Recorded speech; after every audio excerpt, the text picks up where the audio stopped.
everyone, how you doing today? My name's Kirsty, aka Beth Bookish, and these are a whole bunch of Adventurerathon recommendations.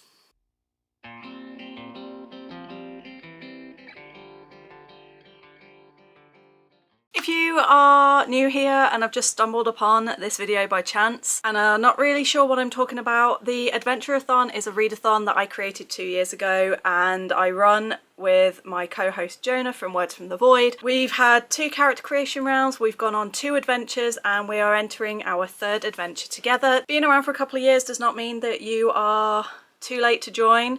Please do go check out the announcement video if you haven't yet already, where you can learn all about joining us and get your prompts and things like that, and I really hope you do choose to join us. But most of you, I'm assuming, are here because you've seen the video, you've decided to join us, and maybe you are a little bit stuck for ideas of what to read. Maybe you've already picked your TBR but you're just curious, or maybe you're someone who just likes to watch recommendation videos. Either way, whatever you are here for, hi, I have a lot of books to get to you, and I have 2 hours to get this video filmed, put these books away, and finish packing for a trip I'm going on because I did not plan my week. Couple of very quick caveats. I am predominantly a fantasy, a romance, and a manga reader, so please don't be disappointed or upset if the majority of my recommendations are fantasy, are romance, or are manga.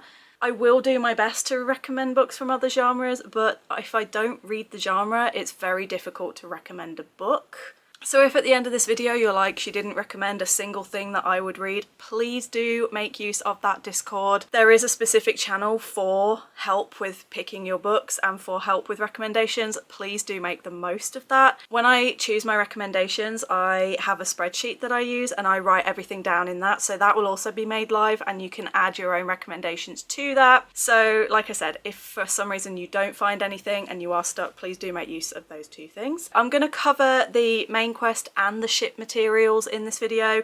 There will be a video for item materials, but because, as I said in the announcement video, I did say that the item materials, if you decide to craft your own items, you won't find out the prompts until you actually go to the merchant and ask for that items list. But once we're sort of halfway through the month, I will then release a video with the item materials and the prompts. So if for the latter half of the month you are looking for a little bit of an extra challenge, you can do that. It just makes life easier for you, easier for me, and it gives something to look forward to through the month. Okay, I've talked enough. Let's get on to the actual recommendations. For Assassin, the very first prompt was defensive word in the title. I had a bit of a challenge with this one, so I do apologise. I did find a few though. The first book for Assassins we have is Last Guard by Nalini Singh, which is quite far into the series, not gonna lie. It's like 20 something books in, but it still has guard and it counts. The next one is a little bit obscure, but we have The Dark Vault by V. Schwab, because a vault is something you put things in that you want to keep safe. So I figured that that would count as a form of defense. Like I said, you can be very free with these prompts and you can interpret them in different ways. And another one of those ways is with a job. So the Yakuza's Guide to Babysitting. A babysitter is someone who protects and guards children while their parents are away. Or you could interpret it in the terms of things that you do as you are protecting or defending. So we have saved.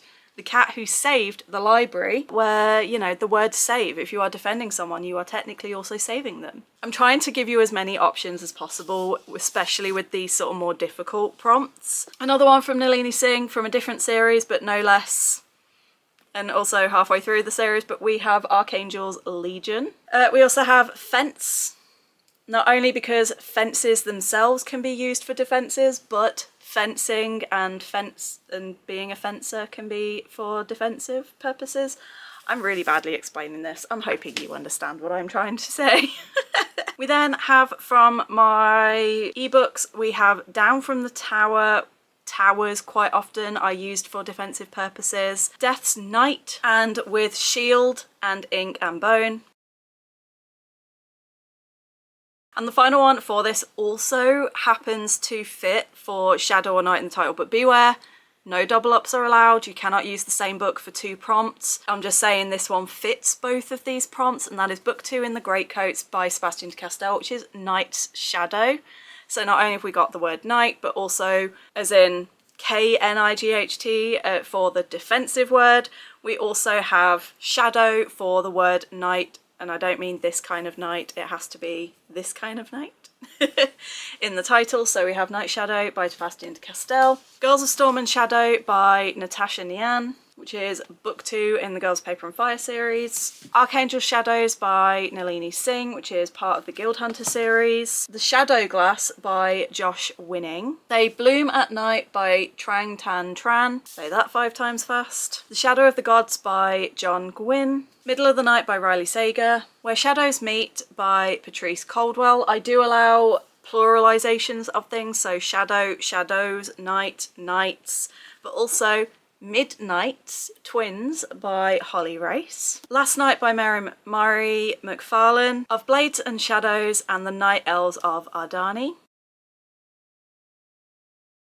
Moving on to the Hunter class, and we have Poisonous Food on the cover, and I have discovered a lot of books that have witch in the title have poisonous things on the cover, because we have, just with the word witch in the title, we have the witches at the end of the world. Pomegranates can be very poisonous, and there's also some berries. I do not know if they are poisonous or not, but for the sake of not dying, we will assume that these plants are all poisonous. We have Now She Is Witch by Kirsty Logan, and again we've got some mushrooms, we've got some what looks like belladonna berries, or nightshade. Again, things I'm just going to assume are deadly.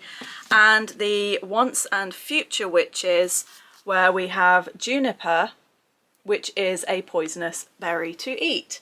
Yeah, witches and poisons, for some crazy reason, are apparently linked. But other than that, we also have A Magic Steeped in Poison by Judy Eileen, because she is holding a cup of tea and the book on the back says that she accidentally poisons her mother's tea.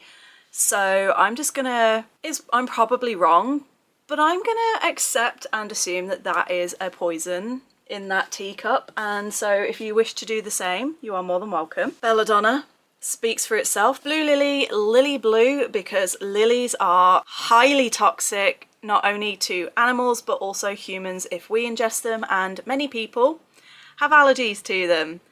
And I count that as a poison. Then we have the poppywort. Poppies are the basis of many opiates, and many opiates are actually poisonous to us if we take them in too many doses. We also have Sugar and Sliced, which has holly, and both the holly leaves and holly berries are highly toxic. And then finally the Sharp Edge of Fate, where I think it's Nightshade on the cover, and in the very first chapter she uses Nightshade to kill somebody.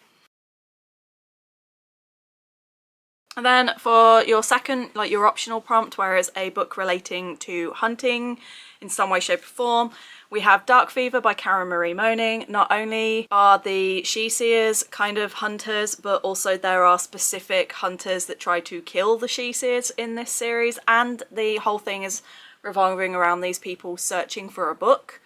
And in my mind, they're kind of hunting that book down. So there's like multiple ways of interpreting hunting. The Wolf and the Woodsman, what is a woodsman if not a hunter? Plus they are being hunted in this book. The Flatshare by Beth O'Leary has themes of stalking, and again, I feel like stalking and hunting go hand in hand. Kitty in the Midnight Hour features a literal hunter. A Murder of Saints, a guy is hunting down these people and is trying to get revenge for something that happened to his sister. Yes. The Guild Hunter series, this is book 2. I don't have a physical copy of book 1 anymore because someone borrowed it and stole it. But the Guild Hunter series, it's literally there in the title, and they are all vampire hunters. And Witch by Finbar Hawkins is kind of set in a world where witches are hunted, and the main character is also a witch, and so she and her sister are being hunted. Moving on to our mages, and we are beginning with Flames or Fire on the cover. I thought I would have loads of these.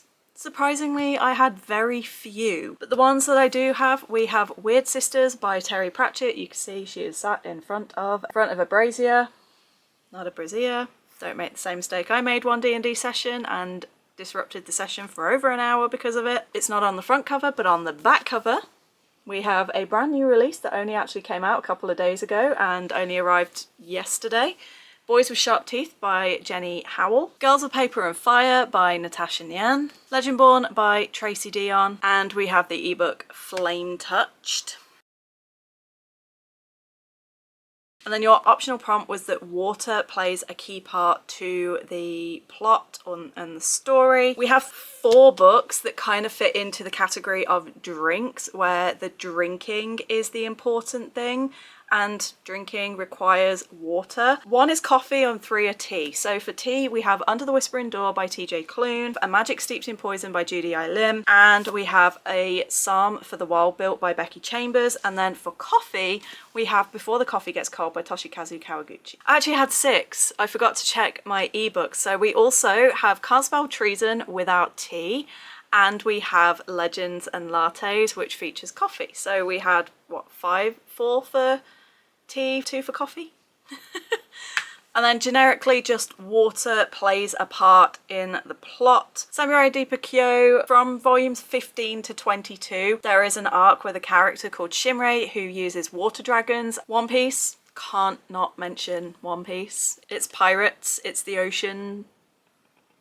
We have the Fable duology by Adrienne Young, which again is pirates and set on the sea, and there's a lot of stuff where she goes into the sea. We have To Kill a Kingdom by Alexandra Christo. The main character is a siren. The Stranded by Sarah Daniels is set on a cruise ship. Beach Read by Emily Henry is set beside a lake. Wishtress by Nadine Brandes. That one, the water is actually the source of all magic.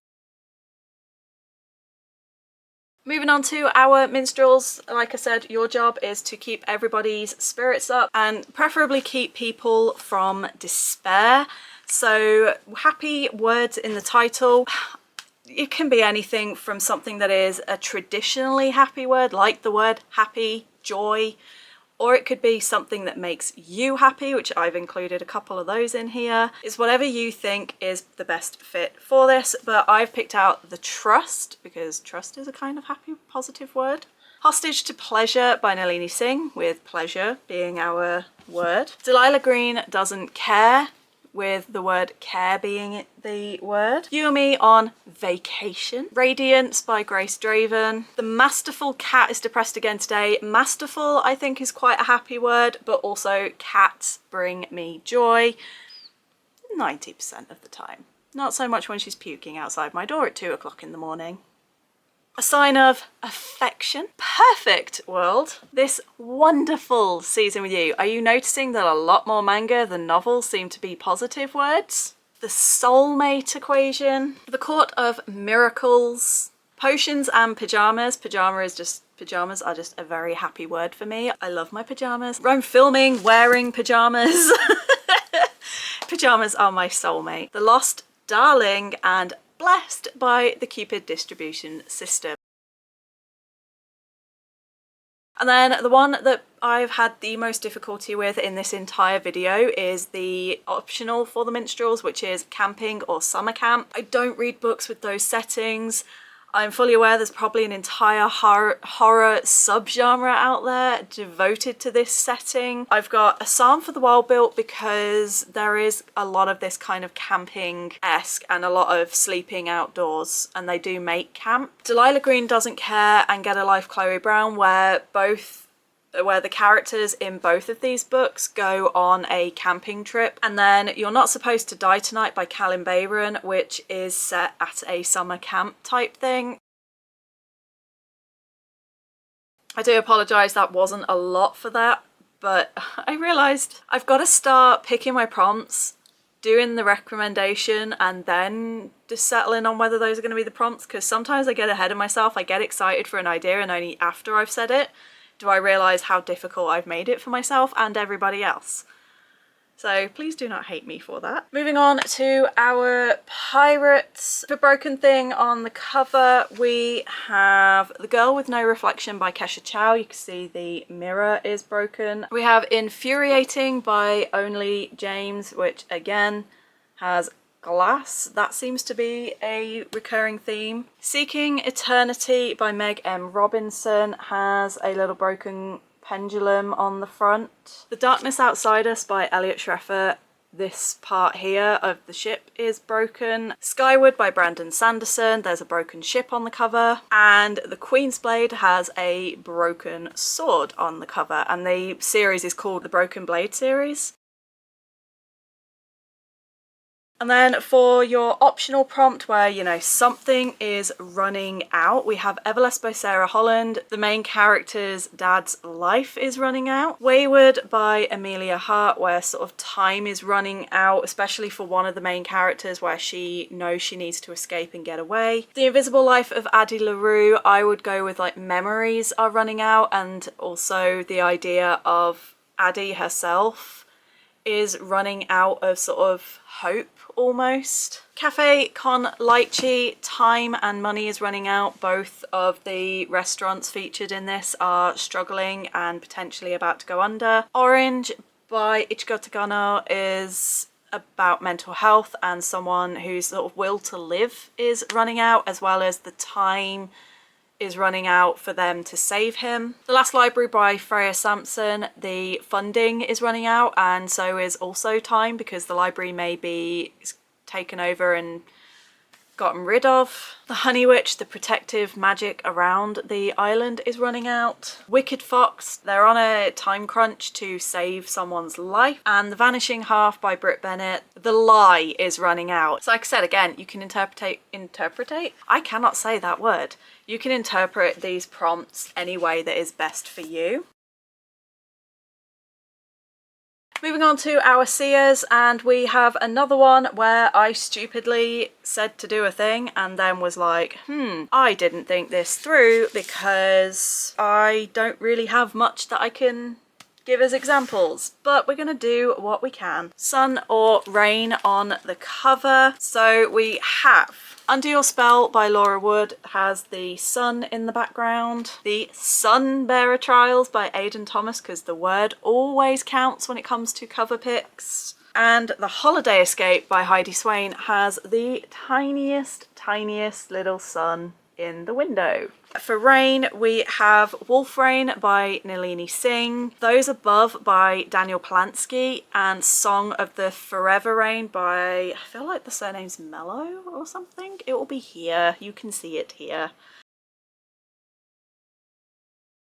So yeah, didn't do too great at picking those ones because I am smart and don't always think these things through. And then probably one of the easiest ones for me to pick from, because I would say 80% of the books I read, things start off where the characters are not in the best of places. Things that appear bleak at the start. We've got The Darkness Outside Us by Elliot Schreffer, Zombie by Peach Pit, Chainsaw Man by Tatsuki Fujimoto, Cinder by Marissa Meyer, The Winter Garden by Heidi Swain, Poison Study by Maria V. Schneider, Rootbound and The Co-op, both by Tara DeWitt, The Gravity of Us by Phil Stamper, A Lady's Guide to Fortune Hunting by Sophie Irwin, and Blue Exorcist by Kazue Kato. And then our final category for the character prompts, we have our sovereigns. The first of these was a book with a leader, and I've got a little bit of a mixture of things here. So we've got leader of the underworld and king of the underworld, king, princes, different rulers of the seasons, the leader of a K-pop group, the leader of a gang, multiple leaders of gangs, the leader of life itself, death, the emperor. There's an emperor in this one, so the Raven Scholar. Captive Prince by C.S. Pacat, we have rulers of different lands. Black Butler by Yana Tasobo, we have the Lord of the Manor, who is the leader, but also Queen Victoria features in this series. Ex-Yakuza and Stray Kitten, we have the boss. Rootbound by Tara DeWitt, we have the ranch owner. Delilah Green doesn't care. Claire, the main love interest, owns her own bookstore and has employees. Blue Exorcist has a lot of leaders and paladins and things like that. And 10 Count starts with the boss of the main character getting into an accident. Her Dark Angel by Chloe Higgins, which is the leader of a band. The Initiation and the Sex Wizard series by Alethea Faust, where you have the headmaster of the school. And Take a Hike by Mimi Grace, where the main character unexpectedly becomes a boss, but she's also now in conflict with another guy who wants to also be the boss of this place. And then for social movement or uprising, we have various things. We have the Greatcoat series by Sebastian de Castell. Resistance is futile. The themes of the book may not be, but the word resistance is a form of uprising, so I would count that. The Last Library by Freya Sampson, they are fighting to save their library. The Hate You Give by Angie Thomas talks about societal reform and changing perception of racism within the police force. My Hero Academia, specifically this volume, which is volume 23 onwards, this is very based on societal movement and the villains basically rising up to say, we're going to take over and reform how society functions. A non-fiction, we have Rennie Edo-Lodge, Why I'm No Longer Talking to White People About Race. Graphic novel, we have Nimona, where it's basically trying to get the general public to realise that the good guys and the Heroes Commission are not the heroes that they think they are. Dating Dr. Dill, just going off the back, he wants to open a local community health centre, and I'm like, well, that's a social movement because you are trying to improve your, like, the society around you, so I would count that. And The Once and Future Witches by Alex E. Harrow, that I just very nearly smashed straight into my face and would have been very painful. This one is set during the suffragette movement. Babel by R.F. Kuang. I haven't read it, but I am aware that there is a sort of social movement group within the university. And My Dark Vanessa, which looks at like sexual predators and things like that. Those are your recommendations just for your character prompts. But if you are also wanting to look ahead and start getting some ideas for what kind of books you want to read for the ship materials, I do also have those for you. And the first is at least one tree on the cover.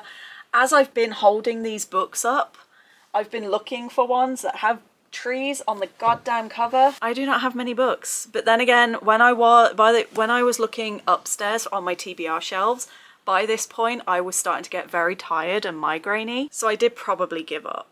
Bushes, grasses, flowers do not count. It must be a tree, and you must be able to actually determine it as a tree. It can't just be some vague branches that may or may not be from a tree, you know? It has to be clearly a tree.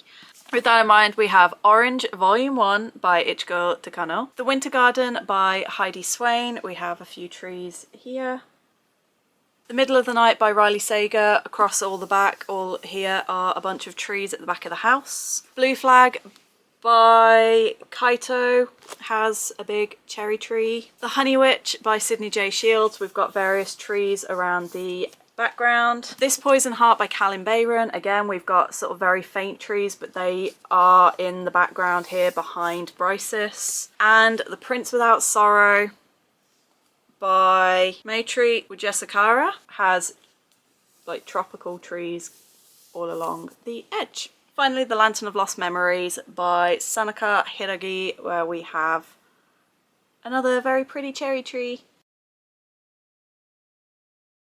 But an example of what wouldn't count, as I said, Need here. Yes, it's got lots of branches. These could very easily be from trees, but they could also just be brambles. And I think they are brambles. But that's what I mean by if you can't tell that it is a tree, it doesn't count. We want lumber, not twigs. For iron fittings, so a metal in the title, we have Silver in the Mist by Emily Victoria. Goldfinch by Raven Kennedy. Book 5 is also just called Gold. Silver Silence by Nalini Singh. Midnight Dark and Golden by Holly Race, which is book 3 in the Midnight's Twin series. Full Metal Alchemist, because the word metal itself is also allowed. And A Crown of Ash and Silver.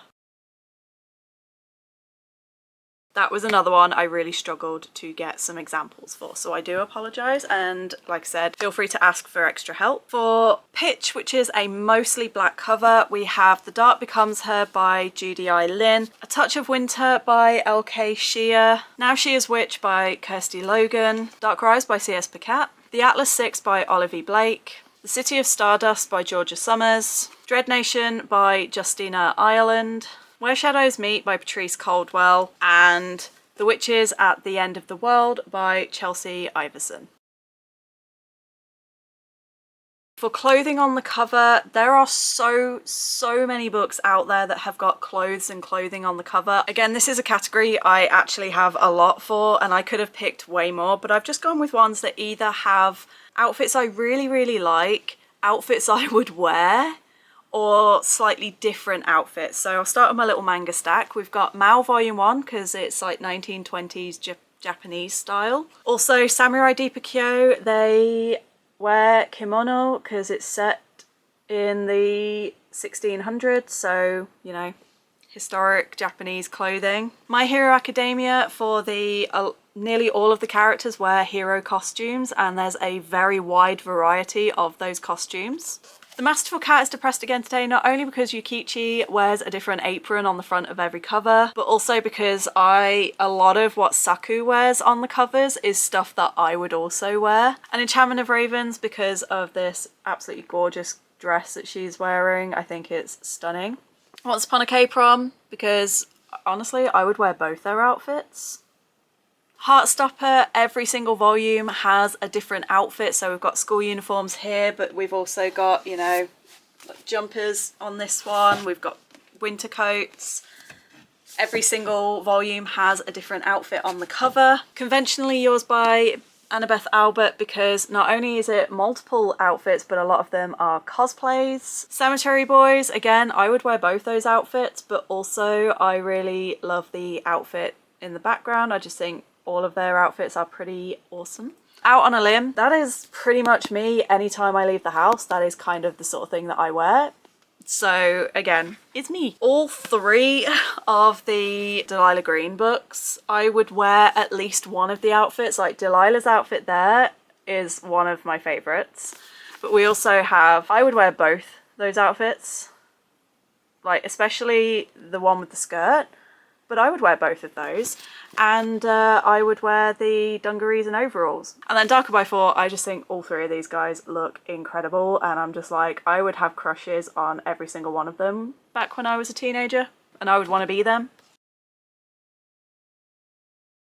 And then we have our final one for this video, and that is the Bond in the title. And yes, James Bond does count if you really want to interpret the prompt that way. But like I said, any sort of relationship type bond that you can have with another person would count for this. We've got Spy Family by Tatsuya Endo. My Brother's Husband, we have a double whammy with this one, because Brother and Husband by Gengaro Tagame. Way of the House Husband by Kosuke Onna. I Think Our Son is Gay by Okura. Archangel's Consort by Nalini Singh. Natsume's Book of Friends by Yuki Midorikawa. The Fiancé Farce by Alexandria Bellfleur. Boyfriend Material by Alexis Hall. Midnight's Twins by Holly Race, that is somewhere back in these stacks, but I'm not risking my life to look for them. Asking for a Friend by Andy Osho. And finally, Selena, the Connolly Cousins series. So there you go. As always, I go a little bit crazy with these recommendation videos, but even then I feel like even after all of these books, I still feel like I've not given enough. And I know that is a me problem and something I need to work on, because I always feel like I'm never giving you guys enough. But those are just some recommendations, hopefully to help you with picking your TBRs. Please do let me know in the comments if there are any more that you still need help with, and like I said, again, link you to Discord and the spreadsheet where you can add your own suggestions. But yeah, I've now got to try and put all of these books back and finish packing, and I have about an hour and a half to do it in. Wish me luck. And yeah, don't forget to check out the announcement video as well if you haven't yet for all the full details. Don't forget that the merchant is open until April 30th for you to buy anything that you might wish beforehand, or if you want to make your own items and pay significantly less money, you can save your gold and wait until the event starts, and you can then find out what items you can build and what it's going to cost you to do. So it's up to you, whichever way you want to do it. We'll be going live on the 1st of May with some reading sprints to kickstart the readathon, and to answer any questions anybody might have. But until then, I hope you're all good, I hope you're staying safe, and I will see you on May 1st when we get started with our next adventure. Bye!